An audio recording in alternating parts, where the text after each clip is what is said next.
Hello everyone, this is Priya Pathak, your science mentor, educator and dost. कैसे हो आप सभी लोग? होप तो आप सभी लोग बहुत बहुत बहुत अच्छे होंगे और पढ़ाई कर रहे होंगे। जैसा कि बेटा आपको पता है हम लोग क्लास 8 की साइंस पढ़ रहे थे, जिसमें हमने क्रॉप प्रोडक्शन एंड मैनेजमेंट को पूरा का पूरा खत्म कर लिया था, है ना बेटा? जिसमें हमने उसका पूरा एक्सप्लेनेशन देखा था, उसके एनसीईआरटी सॉल्यूशंस देखे थे, उसके इंपॉर्टेंट एमसीक्यूज देखे थे। मैम तो आज की क्लास में हम क्या करने वाले हैं बेटा? आज की क्लास में मैं आपको पढ़ाने वाली हूँ important questions of crop production and management, है ना? इस चैप्टर के जितने भी इंपॉर्टेंट क्वेश्चन है, अगर बुक एनसीईआरटी के सिवाय भी कहीं से आते हैं तो हमको छोड़कर नहीं आना है, हम उसका भी आंसर देकर आएंगे। तो इसीलिए मैं आपके लिए लेकर आ गई हूँ इंपॉर्टेंट क्वेश्चंस की क्लास। तो आपके टाइम को बिल्कुल भी वेस्ट नहीं करते हैं, क्लास को हम लोग स्टार्ट करते हैं बेटा।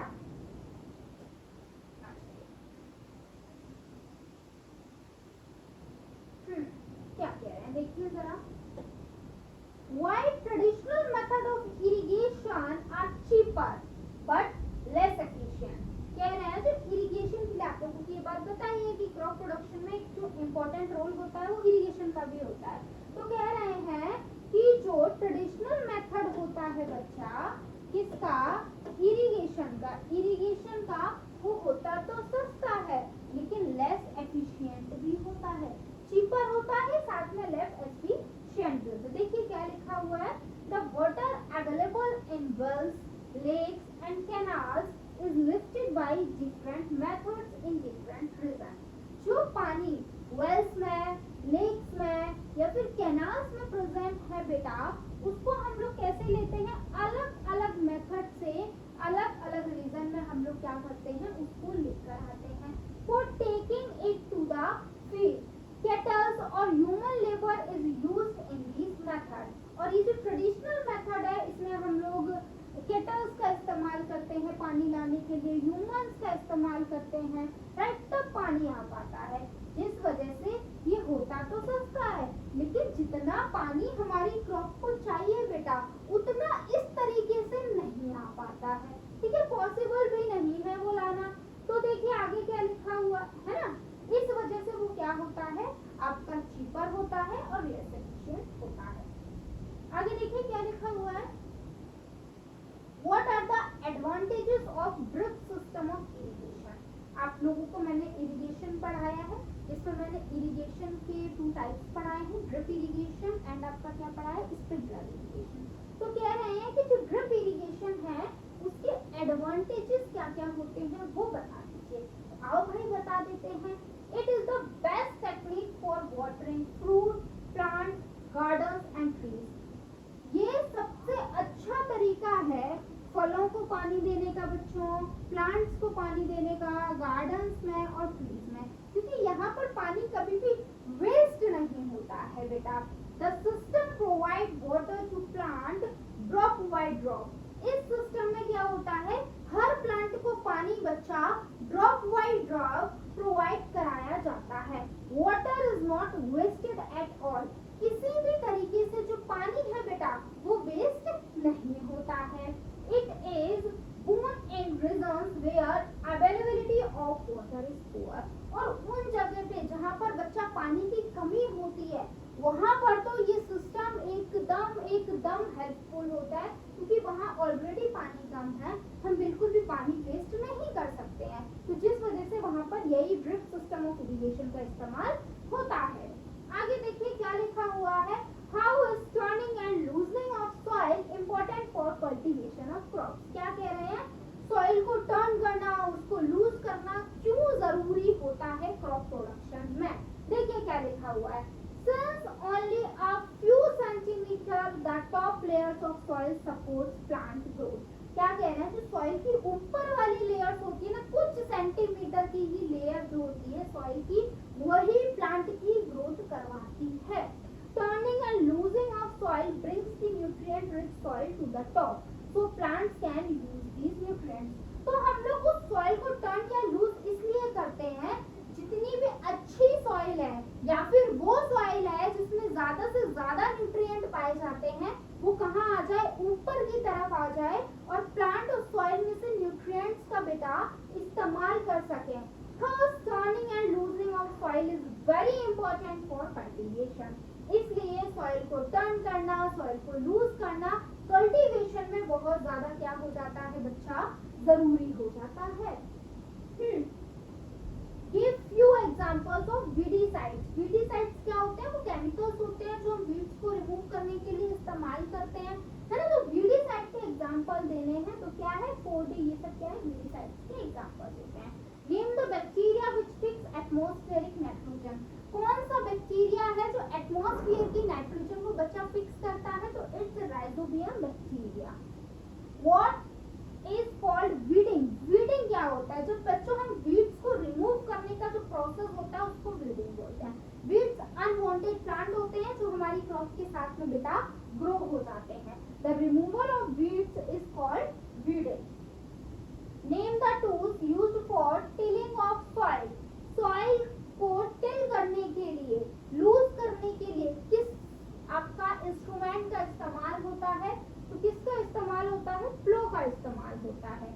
Right, 2 methods of replacing the soil with nutrients. क्या तरीके हैं जिससे हम हमारी सॉइल को क्या बना सकते हैं, ऐसा बना सकते हैं जिसमें ज्यादा से ज्यादा न्यूट्रिएंट्स हो। तो फर्स्ट मेथड है हम उसमें मैन्योर को ऐड कर दें, राइट, जो हमारे सॉइल की प्रोडक्टिविटी को बढ़ा देंगे, उसमें न्यूट्रिएंट्स को अमाउंट को बढ़ा देंगे। नेक्स्ट है आपका क्रॉप रोटेशन। हम क्या करें, क्रॉप को रोटेट करा दें, अलग अलग फील्ड में अलग अलग साल में अलग अलग तरीके की क्रॉप्स को ग्रो कराएं बेटा। How is levelling is of soil done. ठीक है, सॉइल की लेवलिंग किस तरीके से होती है, तो levelling of soil is done with the help of levellers. जो लेवलर्स होते हैं उनके हेल्प से हम सॉइल को लेवल करते हैं। लेवल करने का मतलब क्या है, जब हम सॉइल की लूजनिंग करते हैं तो सारी उबड़ खाबड़ जगह हो जाती है ना, ऊंची नीची कंकड़ पत्थर, है ना, तो उसको हमको एक सीक्वेंस में लाना होता है, तो इसको लेवलिंग करना बोलते हैं। तो लेवलिंग किसके हेल्प से होती है, लेवलर्स के हेल्प से होती है। What are the 2 ways of showing the seed? Seed को शो करने के 2 तरीके क्या हैं। Seed can be shown manually और बाय सीड ड्रिल। सीड को बच्चों हम लोग मैनुअली भी क्या कर सकते हैं, बो सकते हैं। दूसरा सीड ड्रिल जो मशीन है उसका इस्तेमाल करके भी हम लोग कर सकते हैं। How is ploughing done nowadays. आज के समय में जो प्लोइंग है वो कैसे होती है, तो आज के समय में बेटा जो प्लोइंग है वो आपके ट्रैक्टर का इस्तेमाल करके, कल्टीवेटर्स का इस्तेमाल करके की जाती है। What is showing? showing का मतलब क्या होता है बच्चों, showing का मतलब होता है जो आपकी सीड्स है उनको प्लांट करना था। showing is the process of planting seed in the soil. आप यहाँ पे देख पा रहे हैं कोई भी सीड है उसको सॉइल में डालने का, प्लांट करने का जो प्रोसेस होता है उसको हम लोग showing बुलाते हैं। Name the 2 categories of crop based on season.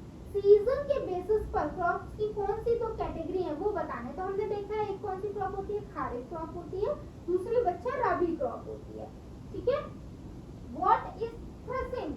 Threshing क्या होता है, थ्रेसिंग का मतलब होता है सेपरेट करना, हमारी ग्रेन को शाफ्ट में से सेपरेट करने का जो प्रोसेस होता है बेटा उसे हम क्या बुलाते हैं, थ्रेशिंग बुलाते हैं। Separation of the grain from the shaft is called threshing. How are grains stored at homes?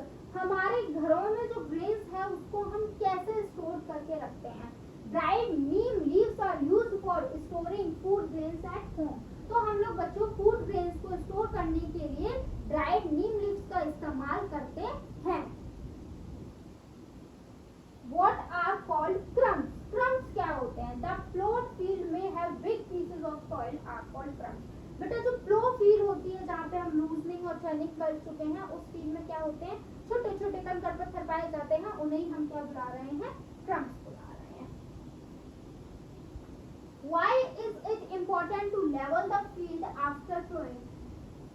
ऐसा क्यों जरूरी होता है कि प्लोइंग के बाद हमको लेवलिंग करनी ही होती है, वो क्यों जरूरी होता है ये बताना है। The field is leveled for sowing as well as for irrigation purpose. अब आपको पता है हमने प्लोइंग कर ली है ना, तो उसके बाद हम लेवलिंग करते हैं। तो लेवलिंग इसलिए जरूरी होती है क्योंकि उसके बाद नेक्स्ट स्टेप होता है शोइंग, सीड को शो करने का, है ना, और उसके बाद होता है इरिगेशन। तो ये शोइंग और इरिगेशन हम अच्छे से कर सके बेटा, इसलिए हम क्या करते हैं, आपकी लेवलिंग करते हैं। What are good quality seed? Good quality के सीड कौन से होते हैं, है ना, अच्छे सीड्स कौन से होते हैं। होते हैं। Good quality seeds are clean and healthy seeds for a good variety. Clean और हेल्दी सीड्स जो होते हैं उनको हम लोग गुड सीड्स बोलते हैं। Give some examples of rabi crop. Rabi crop के एग्जांपल बहुत सारे पढ़े, कोई भी दे देना। Wheat, gram, pea, mustard and linseeds. What is harvesting? Harvesting क्या होता है? जब हमारी क्रॉप फुली मैच्योर हो जाती है, उसकी जब हम कटिंग करते हैं, इस प्रोसेस को हार्वेस्टिंग बुलाते हैं। Harvesting is the cutting of mature crop manually और बाय मशीन। और कटिंग बच्चों हम मैनुअली भी कर सकते हैं, मशीन से भी कर सकते हैं। Name the two modern methods of irrigation that help us to use water economically. तो मेथड क्या है? स्प्रिंकलर और ड्रिप, ये तो हम देख ही चुके हैं। Why can paddy not be shown the winter season? Paddy को हम लोग विंटर सीजन में क्यों शो नहीं कर सकते हैं? पैडी को क्योंकि बच्चों बहुत ज्यादा पानी चाहिए होता है। जब बहुत ज्यादा पानी होगा तभी वो ग्रो होगी। तो विंटर सीजन में बहुत ज्यादा पानी नहीं होता, इसलिए हम उसको रेनी सीजन में ग्रो कराते हैं। Why proper storage of crop product is important? Crop product को अच्छे से स्टोर करना क्यों जरूरी होता है? Proper storage of crop product is important to prevent them from spoilage, ताकि बच्चों को खराब ना हो जाए। जो हमने इतनी पूरी साल मेहनत करी है वो वेस्ट ना हो जाए, इस वजह से उनका प्रॉपर स्टोरेज बहुत ज्यादा जरूरी होता है। Give some examples of kharif crop. Kharif crop के एग्जांपल देने हैं, पैडी, मेज, सोयाबीन, कॉटन, कुछ भी लिख दो। What are the benefits of eating fish? Fish को अगर आप ईट करते हो तो इसके क्या फायदे हैं? फिश को अगर खाते हो, है ना? Fish is good for health, हमारी हेल्थ के लिए बहुत अच्छी होती है। We get cod liver oil from the fish, ठीक है, हमको लिवर ऑयल मिलता है फिश से। उसके बाद विटामिन डी मिलती है हमको, इसलिए इसके इतने सारे बेनिफिट्स हैं। How do fertilizers help farmer? Fertilizers किस तरीके से फार्मर्स की मदद करते हैं? The use of fertilizer help farmer to get better yield of crop. तो अब जब बेटा आपके जो फार्मर्स होते हैं फर्टिलाइजर्स का यूज करते हैं, तो आपकी जो क्रॉप है उसकी प्रोडक्टिविटी बढ़ जाती है, उसमें न्यूट्रिएंट्स बढ़ जाते हैं, है ना, ये सारी चीजें इंक्रीज हो जाती हैं। How are crops categorized in India? India में हमने क्रॉप को किस तरीके से कैटेगराइज किया? तो इंडिया में हमने क्रॉप को मेनली किस बेसिस पर कैटेगराइज किया है? मेनली हमने उसको कैटेगराइज किया है सीजन के बेसिस पर, रबी क्रॉप और kharif crop. How is harvesting done in India? India में हार्वेस्टिंग कैसे की जाती है? Harvesting in our country is either done manually or by sickle or by a machine called a harvester. या तो मैनुअली करी जाती है सिकल से, या फिर हार्वेस्टर नाम की मशीन से करी जाती है harvesting. What is winnowing? After winnowing क्या होता है? After threshing, grains are separating from a shaft. क्या कहते हैं? थ्रेसिंग के बाद क्या होता है? जो आपकी ग्रेन्स होते हैं उसको शाफ्ट में से रिमूव करते हैं, इस प्रोसेस को विनोइंग बुलाते हैं। What is crop rotation? Crop rotation क्या होता है? क्रॉप को ये क्रॉप रोटेशन होती है। पहले हमने, है ना, पहले एक क्रॉप ग्रो कराना, फिर दूसरी, फिर इस तरीके से इसको क्रॉप रोटेशन बुलाते हैं। देखिए क्या लिखा हुआ है। Crop rotation is a method of replacing the soil with the nutrients bye growing the different crops alternately. ये क्या है? क्रॉप में न्यूट्रिएंट्स को रिप्लेनिश करने का एक तरीका है। कैसे करते हैं? हम एक ही सॉइल में अलग अलग तरीके की क्या करते हैं? क्रॉप को ग्रो कराते हैं। इससे क्या होता है? वो जो सॉइल है ना उसमें न्यूट्रिएंट बने रहते हैं, क्योंकि हर सॉइल कोई ना कोई एक न्यूट्रिएंट ज्यादा लेती है। अगर हम उसी क्रॉप को ग्रो कराते रहेंगे तो क्या होगा? वो क्रॉप किसी एक पर्टिकुलर न्यूट्रिएंट को सॉइल में से खत्म कर देगी। तो हम एक ही तरीके की क्रॉप को ग्रो ना कराकर सॉइल में अलग अलग तरीके की क्रॉप को ग्रो कराते हैं, ताकि सभी न्यूट्रिएंट का जो अमाउंट है वो बैलेंस रहे। Why should excessive supply of water to a plants be avoided? Plants में बहुत ज्यादा पानी हमको नहीं देना चाहिए, उसको अवॉइड करना चाहिए। क्यों? Excessive supply of water to plants should be avoided because roots get damaged and the plant die. अगर हम बहुत ज्यादा पानी को सप्लाई कर देंगे प्लांट्स में तो रूट्स उसकी डैमेज हो जाएंगी और आपका जो प्लांट है वो मर जाएगा। Why some seeds float on water? कुछ सीड पानी में क्यों फ्लोट करते हैं? Damaged seed became hollow and are thus lighter. जो डैमेज सीड होते हैं वो अंदर से खोखले होते हैं, जिस वजह से वो हल्के हो जाते हैं, जिस वजह से वो पानी में फ्लोट कर जाते हैं। Why does farmer rotate crops in the field? Farmer क्यों एक ही फील्ड में अलग अलग तरीके की क्रॉप को ग्रो कराता है, यानी कि क्रॉप को रोटेट करता है? Farmer rotates crop in the field because crop rotation help in replenishment of the soil nutrient. क्यों? ताकि भैया जब वो क्रॉप रोटेशन कराएगा तो जो सॉइल में न्यूट्रिएंट्स है ना वो रिप्लेनिश होते रहेंगे। What are the different sources of irrigation? Irrigation के लिए अलग अलग सोर्सेज क्या हैं? तो बेटा ट्यूबवेल्स है, पॉन्ड्स हैं, लेक्स हैं, रिवर्स हैं, डैम्स हैं। What is the right time to spray weedicide? Weedicide को स्प्रे करने का राइट टाइम क्या होता है? Weedicides are spread during the vegetative growth of wheat. जब वेजिटेटिव ग्रोथ हो जाती है, फ्लावर उसमें नहीं आए हुए होते हैं, उससे पहले हमको क्या करना होता है? वीड्स को रिमूव करना होता है।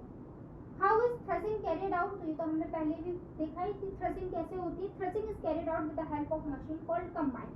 कंबाइन नाम की एक मशीन होती है, उसके हेल्प से थ्रेशिंग की जाती है बेटा, ठीक है। और जो कंबाइन होता है इसमें हार्वेस्टर भी होता है, थ्रेशर भी होता है, यानी कि वो हार्वेस्टर का काम भी कर देता है और थ्रेशर का काम भी कर देता है।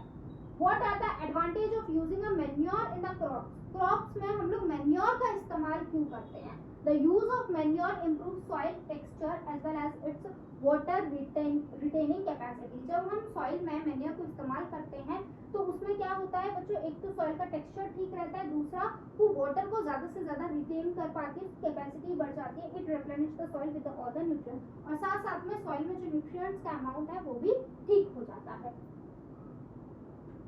In summer, the frequency of watering is higher. Why is it so? Summer में जो पानी की फ्रीक्वेंसी होती है वो ज्यादा होती है, ऐसा क्यों होता है? In summer, the frequency of watering is higher due to the increased rate of evaporation. क्यों? क्योंकि भाई समर्स में पानी ज्यादा इवेपोरेट होता है, ठीक है, इस वजह से ऐसा देखने के लिए मिलता है। Why does the loosening of soil allow the roots to breathe easily? क्या कह रहे हैं कि ऐसा क्यों होता है कि लूजनिंग ऑफ सॉइल की वजह से जो आपकी रूट्स होती हैं वो इजीली ब्रीथ कर पाती हैं। Loosening of soil allow the roots to breathe easily because air fills up space between the soil particle. होता क्या है, जो एयर होती है ना वो सॉइल पार्टिकल्स के बीच के स्पेस को भर देती है and provides airy soil to the roots. और क्या होता है, सॉइल को अच्छी से अच्छी रूट्स को अच्छी से अच्छी सॉइल मिल पाती है। How are grains stored in godown? Godown में ग्रेन्स किस तरीके से स्टोर होते हैं? For storing large quantities of grains in big godowns, specific chemical treatment दिया जाता है उनको प्रोटेक्ट करने के लिए, पेस्ट और माइक्रो ऑर्गेनिज्म से बचाने के लिए। It is good to practice to burn the stalks left in the field. Give reason. क्या कह रहे हैं कि फील्ड के जब पूरी हमने क्रॉप को प्रोड्यूस कर लिया उसके बाद जो हमारा चीजें बची हुई हैं, स्टेप कचरा बचा हुआ है, उसको जला देना क्या सही होता है? तो बिल्कुल भी सही नहीं होता है। No, it is not good to practise a burn to stuffs left in the field. बिल्कुल भी जलाना ठीक नहीं होता है, बिकॉज क्योंकि उससे पोल्यूशन होता है और फायर लग सकती है और हमारी फील्ड को नुकसान हो सकता है और हो सकता है आगे चल के वहाँ पे कभी भी क्रॉप अच्छा ग्रो ना कर पाए बेटा। How weeds are removed manually? Weeds को किस तरीके से मैनुअली रिमूव करना चाहिए? The manual removal includes the physical removal of weed by uprooting और cutting them close to the run. इसका क्या होता है कि हम क्या करें, वीड्स को टाइम टू टाइम ऊपर से ही कट करते रहें, ठीक है। This is done with the help of खुरपी। और ये हम किससे करते हैं? मैनुअल कटिंग वीड्स की खुरपी की हेल्प से करते हैं। What are the harmful effects of using fertilizer? Fertilizers को यूज करने के हार्मफुल इफेक्ट क्या है? देखो, harmful effects of using fertilizer, excess use of fertilizer has made the soil less fertile. ज़्यादा यूज करेंगे फर्टिलाइजर्स को तो हमारी जो सॉइल होगी वो लेस फर्टाइल हो जाएगी, उसमें न्यूट्रिएंट्स का अमाउंट कम हो जाएगा, उसके बाद हमारा वाटर भी पोल्यूट होगा। What do you understand by the agricultural practices? Agricultural practices से आप क्या समझते हैं? Cultivation of crops involving the several activities undertaken by a farmer. ठीक है, कल्टीवेशन ऑफ क्रॉप्स के अंदर बहुत सारी एक्टिविटीज आती है जो कि हमारे फार्मर्स परफॉर्म करते हैं over a period of time. These activities are refer to as agriculture. और ये जितनी भी एक्टिविटीज क्रॉप को ग्रो कराने के लिए की जा रही हैं उनको हम एग्रीकल्चर प्रैक्टिसेस बोलते हैं बेटा। What is animal husbandry? क्या होता है आइए जरा देखते हैं। Animal reared at home or in farms have to be provided with the proper food. Animals की देखरेख करना, उनको प्रॉपर फूड प्रोवाइड करना, शेल्टर प्रोवाइड करना, है ना, ताकि हम और लार्ज स्केल में ऐसा करना, एनिमल की देखरेख, उनकी शेल्टर प्रोवाइड कर रहे हैं और उनसे हमें जो मिल रहा है इन रिटर्न वो ले रहे हैं, इसको हम एनिमल हस्बेंड्री बोलते हैं। What precautions should be taken while spraying a weedicides and why? weedicides को स्प्रे करते समय क्या क्या प्रिकॉशंस को हमको फॉलो करना चाहिए और क्यों? Spraying of weedicides may affect the health of the farmer. ये फार्मर की हेल्थ को अफेक्ट कर सकती है, so they should use these chemicals very carefully. तो उनको इन केमिकल्स का इस्तेमाल बहुत ध्यान से करना है। They should cover their nose and mouth with a piece of cloth during the spraying of this chemical. और जब वो ये केमिकल्स को डाल रहे हैं, स्प्रे कर रहे हैं, तो उनको अपनी नोज को और अपने माउथ को किसी भी क्लॉथ से क्या कवर करके रखना है बेटा। Explain in detail the structure and use of हो। हमको हो का स्ट्रक्चर डिटेल में एक्सप्लेन करना है। It is a simple tool which is use for removing the weeds and for loosening the soil. ये एक सिंपल टूल है जिसका इस्तेमाल किसके लिए किया जाता है, वीड्स को रिमूव करने के लिए किया जाता है और सॉइल को लूज करने के लिए किया जाता है। It has a long rod of would और आयरन, और इसकी एक लकड़ी की और आयरन की बड़ी सी रॉड होती है। A strong broad and bent plate of iron is fixed, और एक आयरन की प्लेट इससे फिक्स्ड होती है जैसा कि आप देख पा रहे हो, है ना, to one of its end work like a blade. और ये जो आपकी प्लेट है ये ब्लेड की तरह काम करती है, और ये it is pulled by the animals, और ये प्लेट कभी कभी एनिमल्स के हेल्प से भी पुल कराई जाती है। एनिमल्स आपकी फील्ड में काम करते हैं ना। व्हाट आर रबी क्रॉप, वो क्रॉप्स बच्चे जो विंटर के सीजन में ग्रो कराई जाती है उनको रबी क्रॉप बोलते हैं, और ये अक्टूबर से मार्च वाला टाइम होता है। और आपके बीट, ग्राम, पी, मस्टर्ड ये इसके एग्जांपल्स होते हैं। Why do farmers add manure to the soil? Farmers जो होते हैं वो सॉइल में मैन्योर का इस्तेमाल क्यों करते हैं? Continuous growing of crops make the soil poorer in certain nutrients. जब हम एक फील्ड में कंटिन्यूअसली क्रॉप को ग्रो कराते रहते तो क्या होता है बच्चों, जो सॉइल है उसमें न्यूट्रिएंट्स खत्म हो जाते हैं, तो वो न्यूट्रिएंट्स बने रहे, इस वजह से न्यूट्रिएंट को रेप्लेनिश कर पाए, इस वजह से फार्मर्स क्या करते हैं, मैन्योर्स का इस्तेमाल करते हैं। What is called a crop? Crop क्या होता है? जब हम एक ही तरीके के प्लांट को एक बड़े स्केल में ग्रो कराते हैं उसको क्रॉप बोलते हैं। When plants of the same kind are grown and cultivated on a one place, it is called crop. What is seed drill? Seed drill क्या होता है? This tool shows the seed uniformly at proper distance and depth. ये क्या करता है? ये tool आपके जो बीज होते हैं उनको एक प्रॉपर डिस्टेंस में शो कर देता है, उनको बो देता है, और एक प्रॉपर डेप्थ में। It ensure that seed get covered by the soil after sowing, और इससे क्या होता है आपकी जो सीड होती है वो अच्छे से सॉइल से कवर हो जाए, इसका भी ये ध्यान देता है। This prevent damage caused by the birds, और इससे कोई भी डैमेज भी नहीं होता है। शोइंग तो बच्चों जितने भी इंपॉर्टेंट क्वेश्चंस थे क्रॉप प्रोडक्शन एंड मैनेजमेंट के वो हमने कवर कर लिए हैं। होप सो आपको क्वेश्चन समझ में आए होंगे और अच्छे लगे होंगे। अब जो कि हमारे क्वेश्चंस खत्म हो गए तो आज की क्लास को यहीं पर ओवर करते हैं। नेक्स्ट क्लास में आपसे मिलते हैं। Thank you.